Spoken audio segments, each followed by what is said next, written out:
സന്തുഷ്ട ഭാര്യ ഭർത്രോ ഭർത്രോ ഭാര്യോ തദൈവജ യസ്മിൻ ദേവ കുലേ നിത്യം കല്യാണം തത്ര വൈധ്രുവം.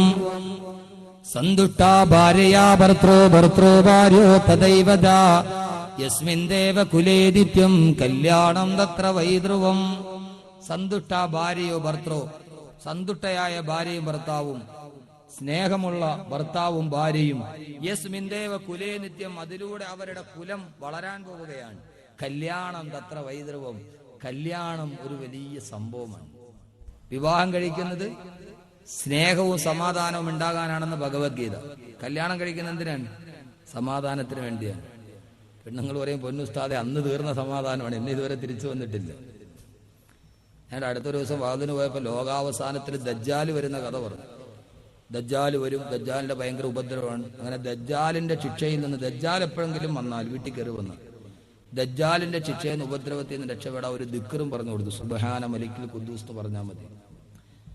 അതോ കഴിഞ്ഞപ്പോൾ ഒരു സ്ത്രീ വന്നിട്ടുണ്ട്, പൊന്നുസ്താദെ 7 മണി കഴിയുമ്പോൾ എന്റെ വീട്ടിൽ ഒരു ദജ്ജാല് കയറി വരും, ആ ദജ്ജാലിൽ നിന്ന് രക്ഷപ്പെടാൻ ഒരു ദിക്ർ വല്ലതും ഉണ്ട്, അതിന്റെ ഉപദ്രവത്തിൽ നിന്ന് രക്ഷപ്പെടാൻ.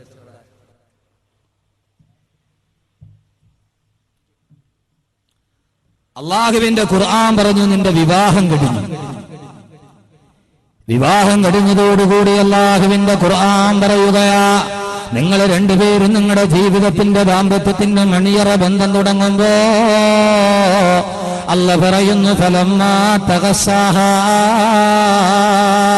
ഹമലത് ഹംലൻ ഖഫീഫൻ വമറത് ബി ഫലമ്മാ أثقلت دعوا الله ربهما لئن آتيتنا صالحا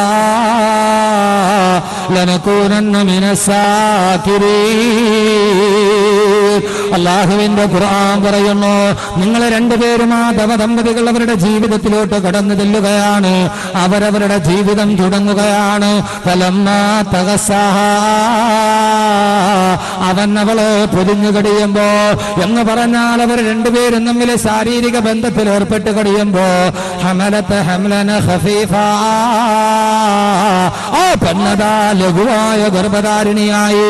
അല്ലാഹുവിന്റെ ഖുർആൻ പറയുന്നത് കേൾക്കുക, ഇത്രയേറെ വ്യക്തമായിട്ട് മക്കളെ പരിപാലിക്കുന്ന ഒരു ഗ്രന്ഥം പറയുമോ?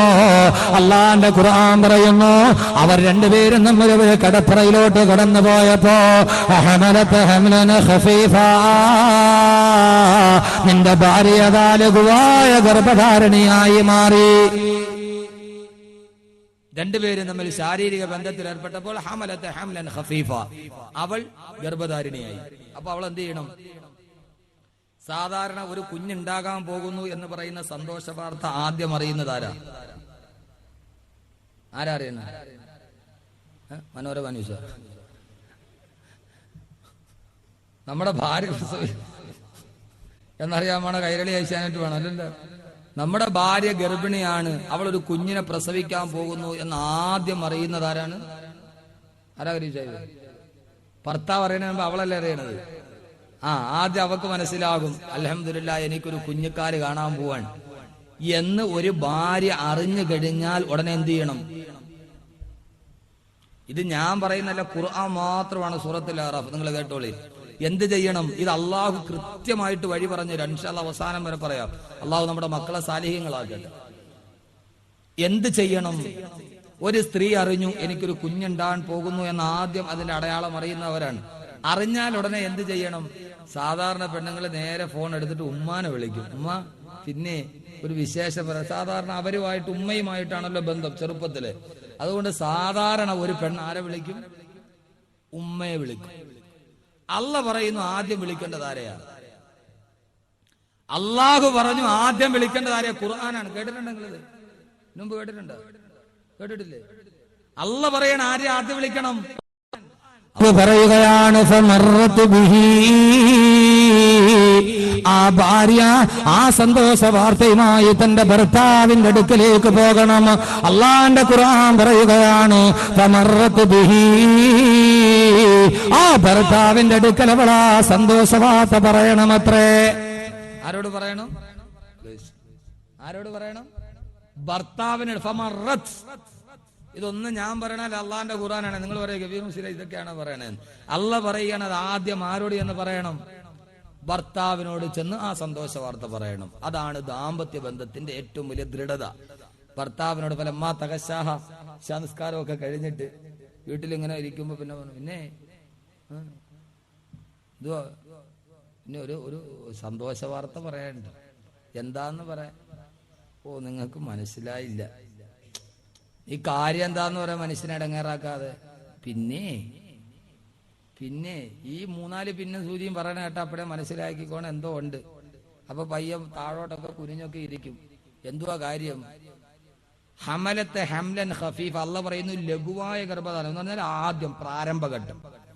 അപ്പൊ ഒരു പെണ്ണിന് പെട്ടെന്ന് ഭർത്താവിനോട് തുറന്ന് പറയാൻ, കാരണം കല്യാണം കഴിഞ്ഞിട്ട് അധികം നാളായിട്ടുണ്ടാവില്ല, പറയാൻ ബുദ്ധിമുട്ടുണ്ടാകും. അവൾ പറയും പിന്നെ നിങ്ങൾ ഇന്ന് വേങ്ങോടോ പോത്തക്കോടോ ഒക്കെ പോകണമെങ്കിൽ ഒരു 2 കിലോ പുളിമാങ്ങ മേടിച്ചോണ്ട് വരണേ എന്ന് പറഞ്ഞാൽ അതിന്റെ അർത്ഥം അങ്ങനെയൊക്കെ പറയുള്ളൂ.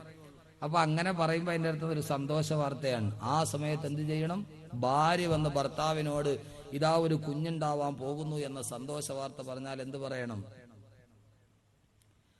അവര് രണ്ടുപേരും കൂടി പറയണം അൽഹംദുലില്ലാഹ്, അല്ലാഹുവേ സർവസ്തുതിയും നിനക്കാണ് തമ്പുരാനെ. അല്ലാഹുവേ നീ ഞങ്ങൾക്കൊരു തലമുറയുടെ അവകാശിയെ തരുകയാണ്. എത്രയോ ആളുകൾക്ക് വിവാഹം കഴിഞ്ഞിട്ട് നീ സന്താനങ്ങളെ കൊടുത്തില്ല. അല്ലാഹുവേ നീ ഞങ്ങൾക്ക് സന്താനങ്ങളെ തന്നു. അല്ലാഹുവേ അൽഹംദുലില്ലാഹ്.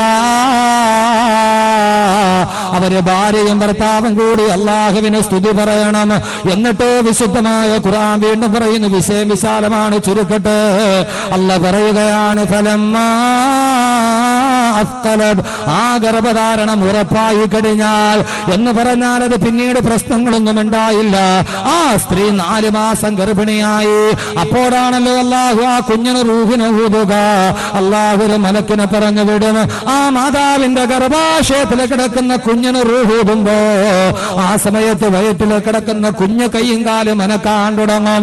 ആ സമയത്ത് അല്ലാഹുവിന്റെ ഖുർആൻ പറയുന്നു, എന്റെ ശബ്ദം കേൾക്കുന്നവരെ ചെയ്തു കൊള്ളണേ. അല്ലാഹു പറയുകയാണ്, ഗർഭാശയത്തിൽ കിടക്കുന്ന കുഞ്ഞ് അനങ്ങാൻ തുടങ്ങുമ്പോ അത് 4-ാം മാസത്തിലാണ് അനക്കം വെക്കുന്നത്. ആ സമയത്ത് ഭാര്യയും ഭർത്താവും കൂടി എന്ത് ചെയ്യണമെന്നറിയുമോ? അല്ലാഹു പറയുകയാണ് മാതാപിതാക്കൾ രണ്ടും കൂടി അല്ലാഹുവിനോട് ആ സമയത്ത് ദുആ ചെയ്യണം. അല്ലാഹു പറയുന്നു 4 മാസം എത്തിക്കഴിഞ്ഞാൽ അല്ലാഹുവോട് നിങ്ങൾ ദുആ ചെയ്യണേ. രണ്ടുപേരും കൂടി ഒന്നിച്ച് ദുആ ചെയ്യണം. എന്തെന്ന് ദുആ ചെയ്യണം? പ്രസവിക്കണതിന് മുമ്പ് 4 മാസമായി. 4 മാസമാകുമ്പോ എന്ത് ചെയ്യണം? രണ്ടുപേരും കൂടെ ദുആ ചെയ്യണം. എന്തോന്ന് ദുആ ചെയ്യണം? ഉമ്മ പറയും എനിക്ക് പെങ്കൊച്ചു മതി, വാപ്പ പറയും എനിക്ക് ആങ്കൊച്ചു മതി. ഉമ്മ പറയും എനിക്ക്, വാപ്പ പറയും പിന്നെ ഇടയ്ക്കെങ്ങാനും വൈകുന്നേരം ഒന്ന് കടയിലൊക്കെ ഇരുത്തിയിട്ട് വരണമെങ്കിൽ പെങ്കൊച്ചിനെ ഇരുത്തിയിട്ട് വരാൻ പറ്റുമോ? തിരിച്ചു പോകുമ്പോൾ പെങ്കൊച്ചും കാണൂല, കടയും കാണൂല. അതുകൊണ്ട് എനിക്ക് കടയിലൊക്കെ വല്ലപ്പോഴും എടുപ്പിച്ച് വരണമെങ്കിൽ ഒരു ആങ്കൊച്ചു മതി. ഉമ്മ പറഞ്ഞാൽ അതൊന്നും വേണ്ട, എനിക്ക് വയസ്സായി കഴിയുമ്പോൾ മടലൊടിഞ്ഞ് എവിടെയെങ്കിലും കട്ടിലേക്ക് കിടക്കുമ്പോൾ അത് ചൂടുവെള്ളം തരണമെങ്കിൽ ഒരു പെങ്കൊച്ചുണ്ടേ പറ്റുള്ളൂ. ഉമ്മാക്ക് ആഗ്രഹം പെങ്കൊച്ച്, വാപ്പാക്ക് ആഗ്രഹം ആങ്കൊച്ച്. അള്ളാഹിനോട് എന്ത് ചോദിക്കണം? പെൺകുട്ടി വേണോന്ന് പറയണോ അതോ ആൺകുട്ടി വേണോന്ന് ദുആ ചെയ്യണോ? എന്തെന്നാ ദുആ ചെയ്യണ്ടേ? സാധാരണ നമുക്കെല്ലാം ആഗ്രഹം ആൺകുട്ടികളാവണമെന്നാണ്, അല്ലേ? ആ മക്കൾ മതി എന്നാണ്. കാരണം സ്ത്രീധനം ഉണ്ടാക്കണ്ട. കാരണം ഒരു പെങ്കച്ചുണ്ടായാൽ പിന്നെ അന്ന് മുതൽ കണ്ണുനീരാണ്. പണ്ടൊക്കെ ഈ അച്ചാരമായിട്ടൊരു ആൾട്ടോ ഒക്കെ കൊടുത്താൽ മതി. ഇപ്പൊ പാണ്ടിലോറിയാ ചോദിക്കണം 12-10 SC അച്ചാരം. പണ്ടൊക്കെ അച്ചാരമായിട്ട് ആദ്യം ബൈക്കായിരുന്നു, പിന്നെ അത് മാറിയിട്ട് ആൾട്ടോ ആയി.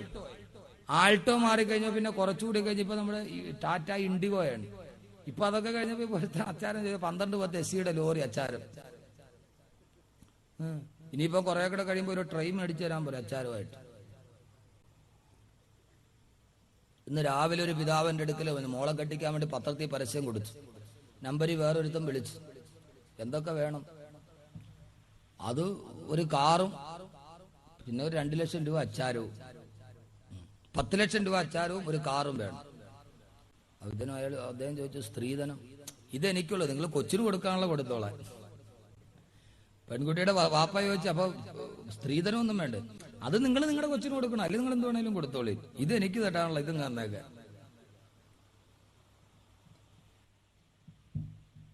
എന്റെ പ്രിയപ്പെട്ട സഹോദരങ്ങളെ, ഏതായാലും നമ്മൾ അള്ളാഹിനോട് എന്ത് ചോദിക്കണം? ആണ് വേണോന്ന് ദുആ ചെയ്യണോ, പെണ്ണ് വേണോന്ന് ദുആ ചെയ്യണോ? നമുക്ക് ആഗ്രഹം ആണ് വേണമെന്നാണ്. അള്ളാഹുവിന്റെ ഖുർആൻ പറയുന്നു, ആണ് വേണമെന്നും ചോദിക്കരുത്, പെണ്ണ് വേണമെന്നും ചോദിക്കരുത്. അള്ളാഹു സുബ്ഹാനഹു വ തആല പറയുകയാണ്, അള്ളാഹിനോട് നിങ്ങൾ എന്ത് ദുആ ചെയ്യണമെന്നറിയുമോ? അല്ലാഹുവേ അല്ലാഹുവേ അല്ലാഹുവേ ലഇൻ അതൈതനാ സാലിഹാ ലനകൂനന്ന മിനശ്ശാകിരീൻ. അല്ലാഹുവേ, ആണായാലും വേണ്ടില്ല, പെണ്ണായാലും വേണ്ടില്ല, ലഇൻ അതൈതനാ സാലിഹാ, അല്ലാഹുവേ ഒരു സാലിഹായ കുഞ്ഞിനെ തരണയല്ല.